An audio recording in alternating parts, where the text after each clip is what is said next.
پیدائشی طور پر کوئی انسان اونچا نہیں، کوئی انسان نیچا۔ اسی طرح جاگیرداری اور مزارعت کا معاملہ ہے۔ میں ہاتھ جوڑ کر عرض کر رہا ہوں علماء کرام سے، خدا کے لیے دین کی بعض باتیں جو کچھ حالات کی وجہ سے پس پردہ جا چکی ہیں، مصلحت کے تحت انہیں ظاہر نہیں کیا گیا، خدا کے لیے سامنے آئے اور ان حقائق کو لوگوں کے سامنے پیش کریں۔ علامہ اقبال نے بڑی پیاری بات کہی تھی، جو حرف قل اللفظ میں پوشیدہ تھی اب تک، اس دور میں شاید وہ حقیقت ہو نمودار۔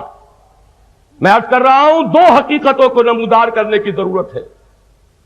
نمبر ایک میں عرض کر چکا ہوں، جو علاقے بھی کسی وقت بزور شمشیر فتح ہوئے، وہاں کی زمینیں کسی کی انفرادی ملکیت نہیں ہے، یہ سب بیت المال کی ملکیت ہے۔ ان پر جو کاشت کرے گا وہ خراج دے گا براہ راست بیت المال کو، کوئی زمیندار نہیں، کوئی جاگیردار نہیں۔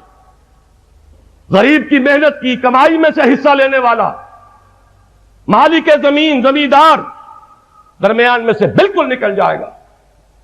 کاشت کرنے والا کاشت کرے گا، زمین اللہ کی ہے، مسلمانوں کے بیت المال کی تحویل میں ہے، اس میں سے کاشتکار کا حصہ اسے ملے گا اور خراج بیت المال میں جائے گا۔ اگر یہ نظام قائم کر دیا جائے اور اس کے تحت نیا بندوبست اراضی ہو، ضیاء الحق صاحب کے دور میں جو شورا قائم ہوئی تھی، 2 مہینے میں بھی اس میں رہا تھا، میں نے وہاں فلور آف دی ہاؤس پر یہ بات کہی تھی کہ خدا کے لیے یہ نہ سمجھیے کہ انگریز جو بندوبست اراضی چھوڑ گیا ہے وہ کوئی مقدس شے ہے، اسے باقی رکھا جائے۔ 2 مرتبہ یہاں ایگریرین ریفارمز ہوئی ہیں، لیکن صرف سنار کی کھٹ کھٹ ہوئی ہے۔ جب تک کہ لوہار کا ہتھوڑا نہیں پڑے گا اس پر، صورتحال تبدیل نہیں ہوگی۔ میں نے عرض کیا تھا ایک کمیشن بنائیے، جید علماء کرام کو لیجئے، پھر بندوبست اراضی کے ماہرین کو لیجئے، پاکستان کے لیے ایک نیا بندوبست اراضی جو یہاں کے رہنے والوں کی مصلحت میں ہو، مفاد میں ہو، پوری قوم کے لیے، پوری امت کے لیے مفید ہو۔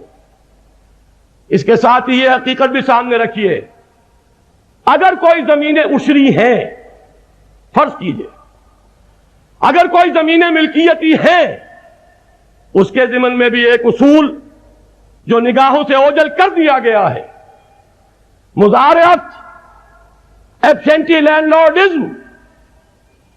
مالک زمین اپنے ایئر کنڈیشن بنگلوں میں بیٹھا ہوا کاشتکار کے خون پسینے کی کمائی میں سے لائن شیئر لے جائے۔ امام ابو حنیفہ رحمۃ اللہ علیہ کے نزدیک حرام مطلق ہے، امام مالک کے نزدیک حرام مطلق ہے۔ یہ دونوں امام چوٹی کے امام ہیں۔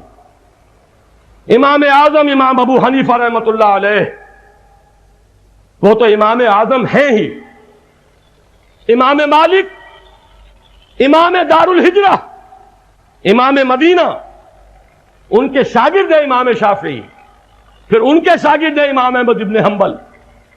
گویا کہ 2 چوٹی کے امام جو صاحب الرائے ہیں، جو استنباط، استدلال، قیاس، اجتہاد پر زیادہ زور دینے والے ہیں، ان کے گلے سرسبت امام ابو حنیفہ رحمۃ اللہ علیہ۔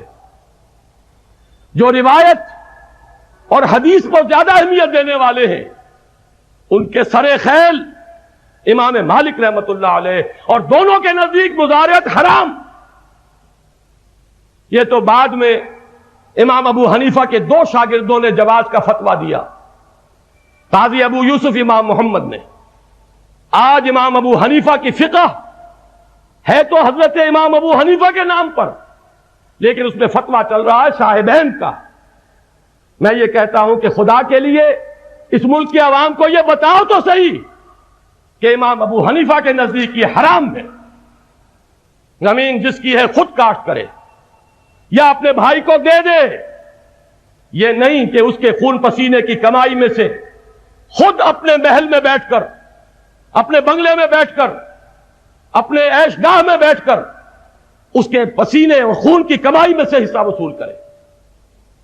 یہ ہے وہ نظام مصطفیٰ. اور یہ میں آپ سے عرض کر دوں، جب تک کہ یہ جاگیرداری اور زمینداری کی جڑ نہیں کٹے گی، پاکستان کے حالات کے بہتر ہونے کا کوئی امکان نہیں.